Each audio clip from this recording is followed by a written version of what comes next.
Alright, so here's my unboxing and first impression of these replacement blades for the Philips OneBlade. They come in a pack of 2, and these are the anti-friction blades. They have a wear indicator, so when that grid starts rubbing off, that means it's time to get them replaced because they're not as sharp as they used to be.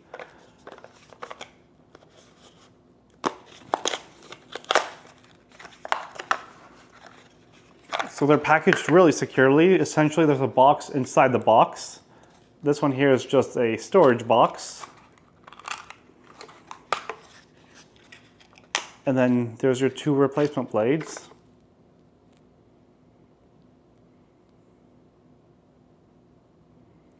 So yeah, good as new, and they shave really good, especially when they're new. I definitely recommend these.